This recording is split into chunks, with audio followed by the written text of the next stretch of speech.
예, 오동원 공수처장님. 네. 그거 앉아 계세요. 네. 저는 공수처장님이 허위 공문서 작성 행사죄 이미 기수에 이르렀다고 보고 물어봅니다. 다른 의원님들 질문처럼 그렇게 주저리 길게 말씀하실 필요 없고 제가 지금 여러 가지 질문을 할 거니까 단답형으로 간단하게 대답해 주세요. 12월 6일에 윤석열 대통령을 피해자로 명기해서 청구한 압수수색 영장과 또 대통령 및 국무위원 다수에 대한 통신영장 서울중앙지법에 청구했다가 다음 날인 12월 7일에 모두 기각된 사실이 있죠. 네. 12월 6일 날 청구된 영장 아니, 이자는 윤석열 예 아니요라만 대답하세요.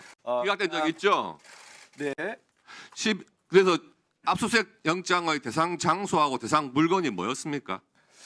그 당시에 윤석열 대통령 또는 대통령실이나 그다음 대통령 관저는 전혀 포함되어 있지 않았고 지금 박안수 그다음 아니, 대상 장소하고 물건 말씀하시라니까. 그다음 그 국회 그다음에 선관위 이런 부분에 대해서 압수수색을 한 것으로 예, 알고 그 있습니다. 12월 8일에도 윤석열 대통령에 대한 압수수색 영장과 통신영장 서울중앙지법에 청구했다가 또 기각된 사실이 있죠. 그때도 마찬가지로 피의자로 윤석열 대통령이 피의자들 중에 한 사람으로 들어가 있는 것은 맞지만 피의자 윤석열 기각됐죠. 대통령을 압수수색 대상으로 또 대통령 관저나 대통령실을 압수수색 대상으로 하지는 않았습니다. 그러면 12월 6일 날 청구했던 영장과 12월 8일 날 청구했던 영장의 압수수색 대상 장소와 대상 물건이 동일했습니까? 지금 뭐 꼭 동일하지는 않을 걸로 보이는데 어쨌든 지금 대통령 동일합니까 안 합니까? 지금 그 피의자가 조금 추가되고 했기 때문에 똑같지는 그러면 않습니다. 12월 6일 날 기각된 영장에 대해서 12월 8일 날 청구한 영장이 재청구한 영장은 아니고 완전히 별개의 영장입니까? 12월 8일 날 청구된 영장은 여인형 피의자가 포함되어 있고 그렇습니다. 그래서 여러 가지 재청구가 아니라 별도로 별개입니까? 청구된 영장입니다. 예. 그 공수처에서 스스로 밝힌 압수수색과 통신영장의 기각 사유를 보면요. 제가 읽어볼게요. 맞는지 아닌지 확인해 주세요. 동일 또는 유사한 내용의 영장이 중복 청구되고 있으므로 각 수사기관 간 협의를 거쳐 중복되지 않도록 조정해 청구해달라는 취지하고 경찰과의 공조수사본부에서 향후 수사 조율 여부를 밝혀 다시 영장 청구를 할 것이 기대되는 점 등에 비춰 현 단계에서 기각한다. 이런 내용이 기각 사유였죠. 네, 그 두 번의 맞습니까? 아닙니까? 아니 지금 기각 사유가 이게 맞습니까? 아닙니까? 맞습니다. 예, 네. 물어보겠습니다. 근데 이때 기각했을 때가 그 12월 6일, 8일 이럴 때니까요. 12월 10일 날 10일쯤에 이제 경찰과 공수처가 공조수사본부를 가동해가지고 수사를 하기 전 단계였어요. 전 단계에서 이렇게 기각 사유를 서울중앙지방법원에서 밝힌 겁니다. 그런데 그 두 번째 사유를 보면은요. 경찰과의 공조수사본부에서 향후 수사 조율 여부를 밝혀서 다시 영장 청구를 할 것이 기대된다. 이렇게 밝히고 있거든요.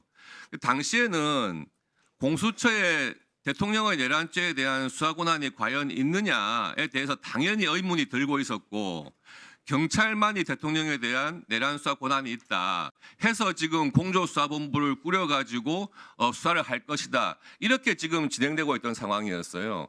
그러니까 서울중앙지법에서 기각할 때 당연히 이런 문구가 들어가는 겁니다. 공수처에 대해서 이 맥락 그대로 보면은 대통령의 내란죄에 대한 수사 권한이 없다 이렇게 읽히는 거 아닙니까?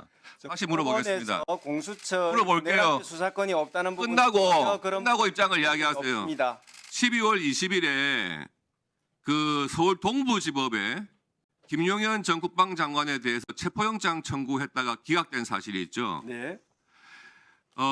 이 김용현 전 국방장관은 12월 10일 날 벌써 검찰이 청구해가지고 서울중앙지법에서 발부된 구속영장에 의해서 구속이 된 상태였습니다. 네. 그래서 동부구치소에 있었기 때문에 12월 20일 날 김용현 전 장관에 대해서 체포영장 청구를 동부지법에 한 거 아닙니까? 피의자의 현재지를 찾아서 그렇죠. 동부법원에 예. 갔습니다. 그런데 이 영장도 기각이 됐어요. 그런데 구속돼 있는 사람에 대해서 체포영장을 했다는 거는 그 구속된 피해자가 출석을 거부하기 때문에 체포영장을 한 거 아니겠습니까? 맞습니까? 예.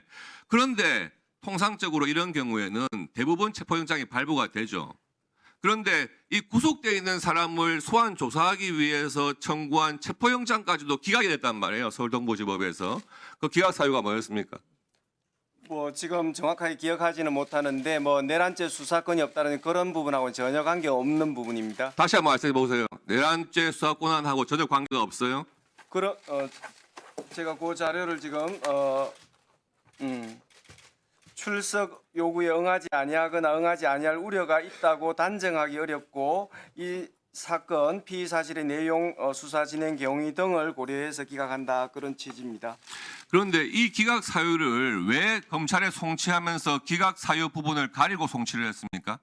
뭐 저희들은 뭐 가리고 뭐 그런 적은 없습니다. 뭐 그런 부분 뭐 복사하면서 그런 행위가 있는지는 모르겠지만 기록을 지금 송부하면서 특정 부분을 가린 적은 전혀 없는 걸로 알고 있습니다. 12월 6일과 8일에 압수수색 영장과 통신영장 청구했다가 기각된 그 영장에 대해서 서부지법에 체포영장과 수색영장 청구할 때 기록에 다 첨부를 했습니까? 당연합니다. 그 저희들이 여러 가지 그 답변을 통해서 그런 부분 충분히 말씀드렸는데 계속 의혹을 제기하시는데 그런 부분 다 포함해가지고 영장 청구한 거 맞습니다.